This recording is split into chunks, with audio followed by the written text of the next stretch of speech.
자, 이 시간에 우리가 예수님께서 십자가에 못 박히신 성금요일 새벽 특별한 집회를 시작을 하게 됩니다. 성경 말씀, 본문의 말씀은 갈라디아서 2장 20절 말씀을 보겠습니다. 내가 그리스도와 함께 십자가에 못 박혔나니 그런즉 이제는 내가 사는 것이 아니요 오직 내 안에 그리스도께서 사시는 것이라. 이제 내가 육체 가운데 사는 것은 나를 사랑하사 나를 위하여 자기 자신을 버리신 하나님의 아들을 믿는 믿음 안에서 사는 것이라. 아멘. 오네논 집회, 오늘이 마지막이기도 하고 또 성금요일입니다. 예수님께서 십자가에 못 박히신 날이죠. 우리에게 있어서 십자가의 은혜는 우리 신앙의 아주 핵심입니다. 그런데 저는 오늘 여러분에게 아주 조심스럽게 질문을 드리고 싶습니다. 여러분만 들을 수 있도록 귀에 아주 속삭이듯이 물어보고 싶은 질문이 있습니다. 그것은 십자가의 그 감동이 지금도 여러분 속에 여전하십니까? 하는 것입니다. 우리는 예수님의 십자가의 은혜로 거듭났습니다. 죽어서 영원한 지옥에 갈 수밖에 없는 우리가 하나님의 자녀가 되었고, 그리고 영원한 하나님의 나라의 축복을 받았습니다.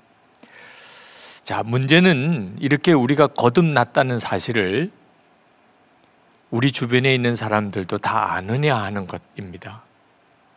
내 사랑하는 가족들, 내가 교회 다니고 그저 예수 믿는 사람이라는 것은 알지만 정말 사람이 완전히 거듭난 사람이다, 그렇게 아내나 남편이 또는 부모와 자녀들이 그렇게 알고 있느냐 하는 거죠. 여러분의 친구들이, 또 직장의 동료들이 여러분이 정말 거듭나서 지옥 갈 수밖에 없는 자가 하나님의 자녀가 되었다는 사실을 그렇게 알고 있을까요? 우리는 어떤 목사님이 어떤 스캔들에 사로잡혀서 그 교회에서 떠날 수밖에 없었다, 이런 스토리의 이야기를 많이 듣습니다. 이제는 그게 뉴스도 되지 않을 정도로 참 안타까운 때를 맞이하고 있습니다.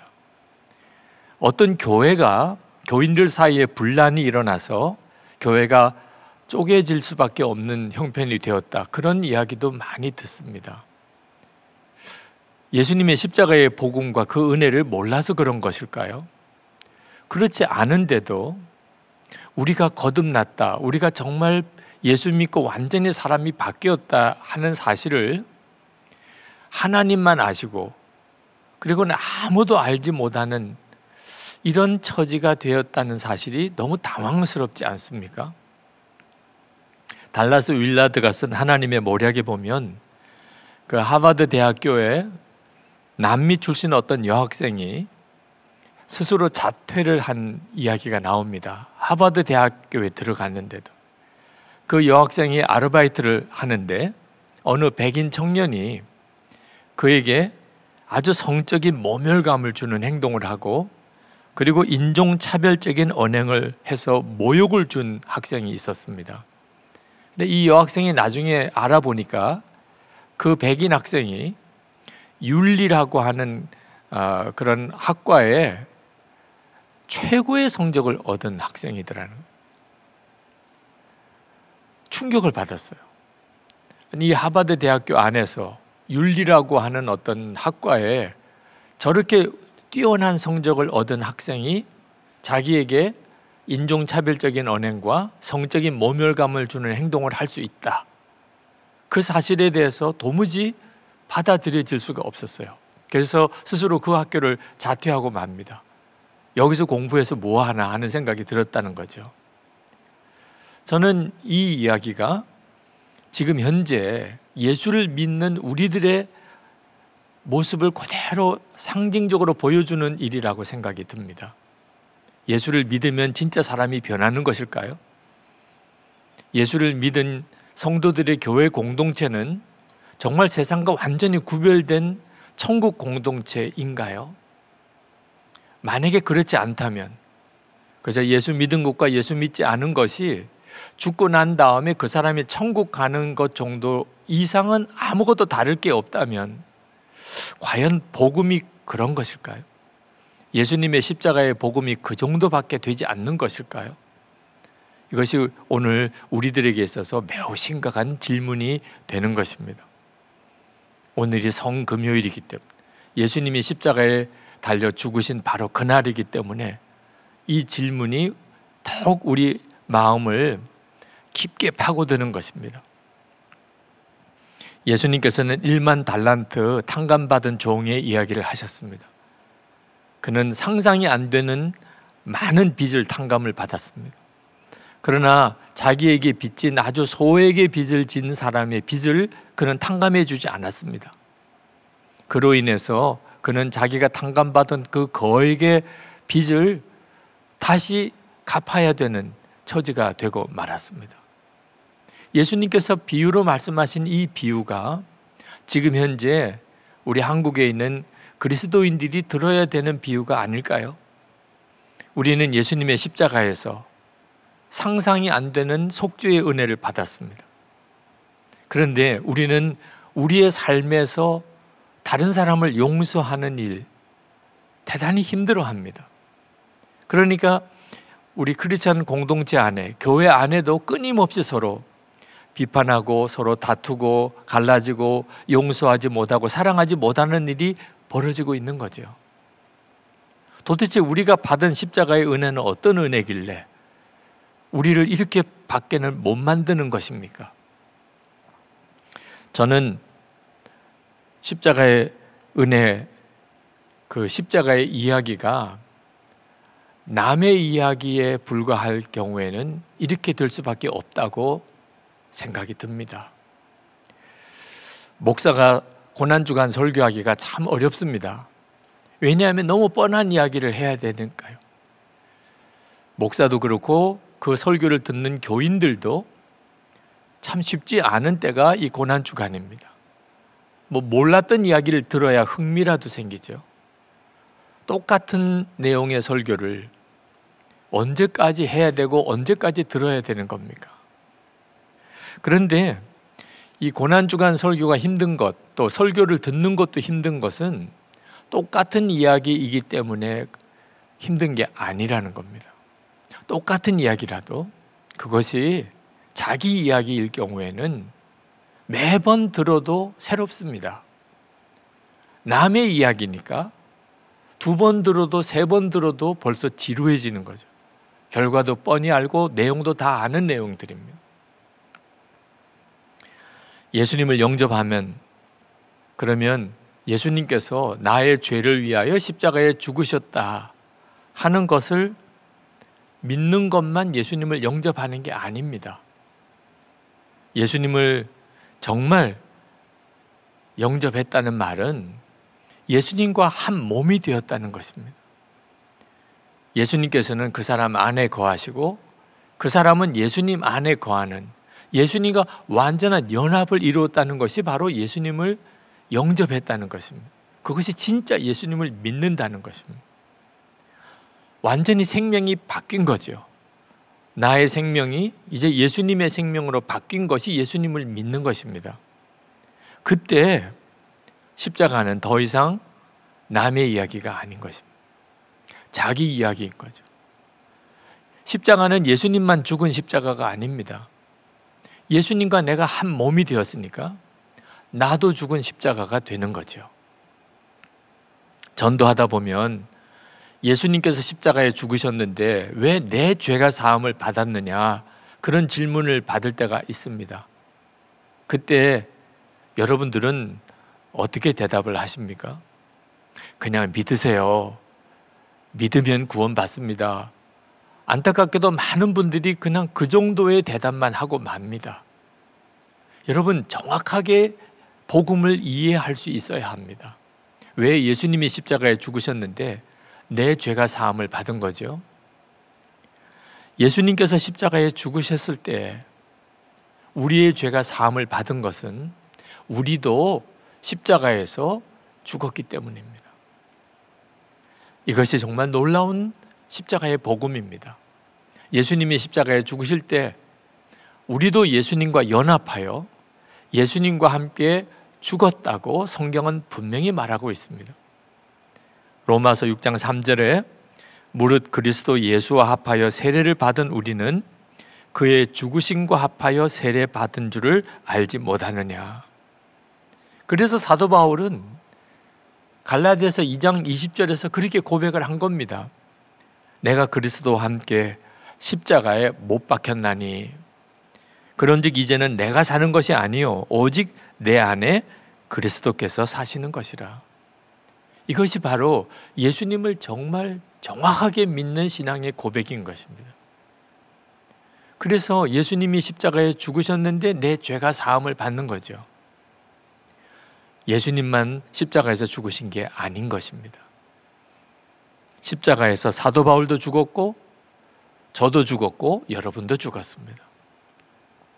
그래서 사도 바울은 그리스도인을 죽은 자 가운데서 다시 살아난 자라고 그렇게 말씀하셨어요. 로마서 6장 13절에 오직 너희 자신을 죽은 자 가운데서 다시 살아난 자 같이 하나님께 드리며. 저는 죄와의 싸움을 참 치열하게 했습니다. 예수를 믿고 뿐만 아니고 목사가 되었으니 정말 은밀한 죄가 없어야 하잖아요. 여전히 죄를 짓는 자로서 어떻게 목사로서의 삶을 살아갈 수 있겠습니까? 그러나 도무지 제 죄를 이길 수 있는 힘이 저에게는 없었어요. 하나님 앞에 기도할 때마다 그 점이 늘 마음이 무거웠습니다. 어떤 때는 정말 강단 뒤에서 교인들 모르게 정말 가슴을 찢어가면서 떼굴떼굴 굴러가면서 하나님께 기도했던 적이 많았어요. 하나님, 제가 어떻게 하면 정말 죄에서 이길 수 있습니까? 은밀한 죄, 내적인 죄, 마음의 죄, 여기서도 제가 어떻게 하면 승리할 수 있습니까? 하나님, 저에게 죄를 이길 수 있는 힘을 주십시오. 근데 그때 하나님께서 저에게 주신 답이 있었습니다. 그것은 죽으라는 것이었어요. 여러분, 사람이 어지간하니 나쁘지 않는다 하면은 죽으라고까지는 하지 않잖아요. 그런데 하나님께서 저에게는 죽으라고 하셨어요. 그것이 저를 향한 하나님의 판결이었습니다. 죽지 않으면 안 되는 존재. 제가 얼마나 하나님 앞에서 심각한 죄인인가에 대해서 너무나 분명하게 깨달았습니다. 그런데 문제는 어떻게 죽느냐 하는 것입니다. 내가 죽어야 될 수밖에 없는 존재구나. 사람들은 저의 실상을 알지 못하지요. 그러나 저는 알지요. 제 속에 있는 죄가 얼마나 가증하고 심각한지를. 근데 그때 하나님께서 저에게 참으로 놀라운 복음에 대해서 눈을 열어주셨어요. 그것은 이미 제가 예수님 안에서 죽었다는 사실입니다. 저는 그 복음을 깨닫고 정말 감당할 수 없는 어떤 황홀함을 느꼈습니다. 복음이 이것이구나. 그걸 깨닫고 얼마나 큰 충격을 받았는지 모릅니다. 내가 이미 죽었구나. 예수님이 십자가에 못 박히실 때 그때 나도 죽었구나. 그래서 사도 바울이 내가 그리스도와 함께 십자가에 못 박혔나니 라고 이렇게 고백한 것이 저에게는 너무나 강하게 와 닿은 말씀이 되었습니다. 그때부터 저에게 죄에서의 승리가 일어나기 시작을 했습니다. 나는 죽었습니다. 예수 그리스도와 함께 이미 나는 죽었습니다. 죽어야지가 아니고 죽었습니다라는 고백이 나올 때, 그때 제 속에 은밀한 죄에서, 그리고 제 마음속에 있는 어떤 온갖 좌절, 낙심, 슬픔, 저 스스로 도무지 해결할 수 없는 제 내적인 모든 무거운 짐에서 벗어날 수 있는 힘을 얻게 되었습니다. 아, 이것이 십자가의 복음이구나 하는 것을 깨닫게 된 거죠.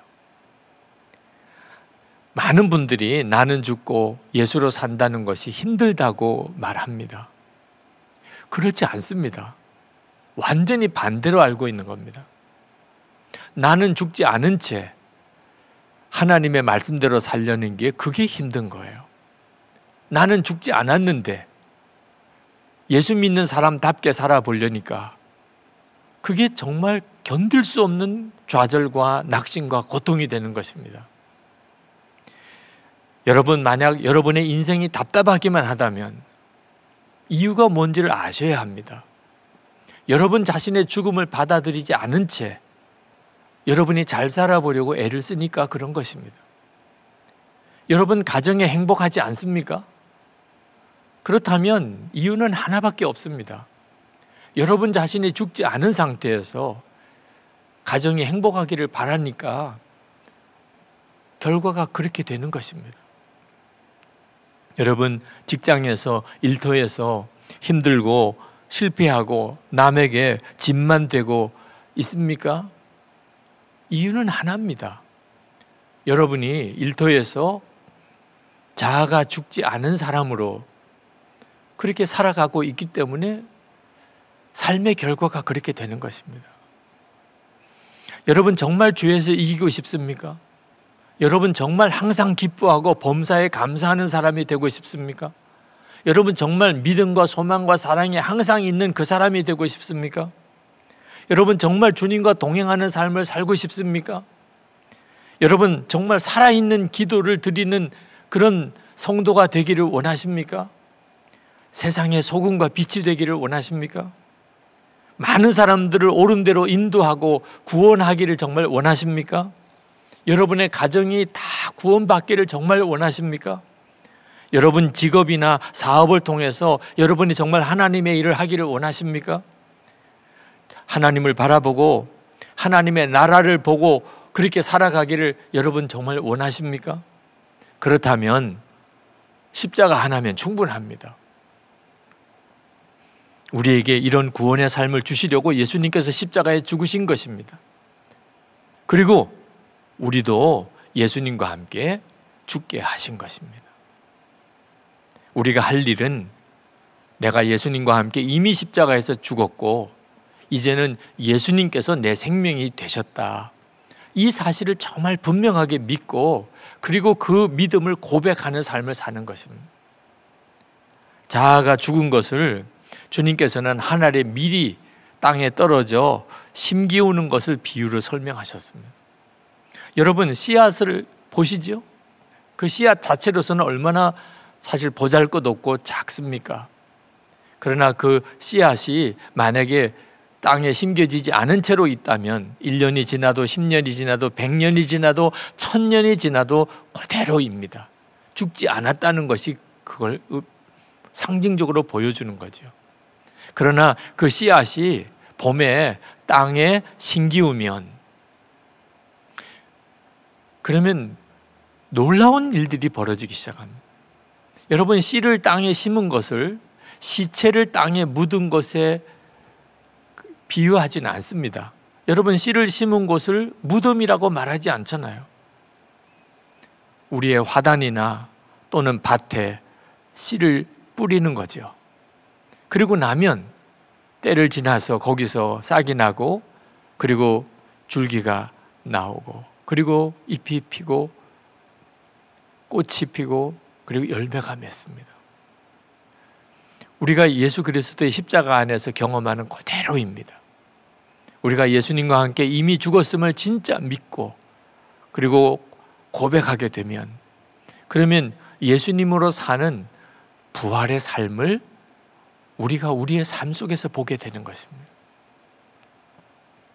문제는 우리가 진짜 예수님의 십자가에서 나도 죽었다는 사실을 고백할 수 있느냐, 예수님의 십자가가 나의 십자가인 줄 정말 믿느냐 하는 것입니다. 저희 부친은 6.25 전쟁 때 피난을 내려오셨습니다. 저는 어려서부터 6.25 전쟁 때 저희 부친께서 겪으셨던 여러 가지 어려웠던 일들에 대해서 들었습니다. 6.25 전쟁 때 저희 부친은 국군이셨어요. 저희 큰아버지, 저희 양아버지가 되시는 저희 큰아버지, 저희 부친의 형이시죠. 그분은 인민군이셨어요. 이거 참 기가 막힌 일이죠. 형제가 한쪽은 국군으로 한쪽은 인민군으로 6.25 전쟁에 참전을 하게 된 겁니다. 저희 큰아버지는 정말 강제 동원이 된 거죠. 결국은 전쟁 포로가 되셨습니다. 그리고 석방되셨어요. 포로 석방 때 그때 거제도에서 석방되셨습니다. 여러분, 그러니 저희 집안에 6.25 전쟁 때 관한 이야기가 얼마나 많았겠습니까? 저보고 하라고 그래도 제가 할 수 있을 정도로 그렇게 매번 듣고 또 들었습니다. 그런데 6.25 전쟁 때 있었던 저희 집안의 이야기를 제가 하는 것과 저희 부친이 하시는 것은 달랐어요. 저희 부친께서 6.25 전쟁 때 이야기를 하실 때는 눈빛이 달랐어요. 그분은 그 6.25 전쟁 때 이야기를 하실 때는 그분은 언제나 그 시간, 그 순간 그 자리에 있는 것 같았어요. 자기의 이야기였으니까. 여러분, 우리나라의 6.25 전쟁은 우리나라 역사의 한 페이지에 기록되어 있습니다. 우리는 6.25 전쟁을 겪지 않았지만 6.25 전쟁이 있었다는 사실은 우리는 다 압니다. 그러나 저희 부친에게 있어서는 6.25 전쟁은 그분의 삶의 스토리였어요. 우리나라 역사의 한 페이지에 불과한 것이 아니었습니다. 십자가의 사건이 꼭 그와 같습니다. 십자가의 이야기는 모든 사람이 다 아는 이야기입니다. 정말 고난주간 때마다 정말 우리가 몇 번을 듣습니까? 그러나 중요한 것은 그것이 내 십자가 이야기냐 하는 것입니다. 내가 죽은 십자가의 이야기냐, 내가 예수님으로 다시 살게 된 부활의 이야기냐 하는 거죠. 그때가 되면 고난주간의 십자가 고난의 이야기는 전혀 의미가 달라집니다. 나의 이야기를 다시 듣는 거예요. 이것이 우리에게 필요한 것입니다. 고난주간이 단순히 그저 십자가를 바라보기만 하는 그런 주간이 되지 않아야 합니다. 십자가에서 우리 자신의 죽음을 보아야 합니다. 여러분은 이미 장례식을 치르고 사는 사람입니다. 주님의 십자가를 볼 때마다 나도 죽었습니다. 여러분, 그렇게 고백하고 시인할 수 있게 되기 바랍니다. 우리 한국교회, 우리 감리교회의 새로운 부흥은 우리가 정말 예수님을 이렇게 제대로 믿기 시작하느냐에 달려 있습니다. 우리 모두가 다 예수님과 함께 이미 죽었음을 고백하고 예수님의 생명으로 사는 그 믿음이 분명하게 된다면 우리의 삶만 바뀌겠습니까? 교회 공동체가 완전히 달라지게 됩니다. 비로소 우리는 예수 그리스도께서 우리와 함께 계시다는 사실을 모일 때마다 알게 될 것입니다. 그리고 주님께서 이 나라와 민족을 바꾸시는 일을 성도들과 교회를 통하여 이루실 수 있게 될 것입니다. 오늘 예수님께서 십자가에 달려 못 박혀 돌아가신 날, 이날 우리는 우리 자신의 죽음을 분명하게 고백할 수 있게 되기를 원합니다. 오늘이 그날의 시작이 될 수 있게 되기를 축복합니다. 기도하겠습니다. 은혜와 사랑이 많으신 하나님, 오늘 성금요일 새벽입니다. 하나님께서 우리 감리교회 부흥을 위하여 교회들이 연합하여 한 주간 동안 새벽 기도 때마다 주의 십자가의 복음을 다시 듣고 또 듣게 하셨습니다. 오늘 이제 예수님이 죽으신 그 십자가, 나도 죽은 십자가임을 고백할 수 있게 되기를 원합니다. 하나님, 우리의 마음과 우리의 심령 중심에 이미 십자가 그 죽음, 그리고 주님과 함께 부활의 새 생명의 역사를 주셨음을 믿습니다. 우리가 담대하게 어디서든지 그 믿음을 고백할 수 있게 해 주옵소서. 그래서 한국 감리교회를 살려주시고 그리고 한국 교회가 새로워지게 해 주옵소서. 나라와 민족을 살려내고 세계 열방에 주의 오심을 준비하는 그런 교회가 되게 하여 주옵소서. 예수 그리스도 이름으로 간절히 기도합나이다. 아멘.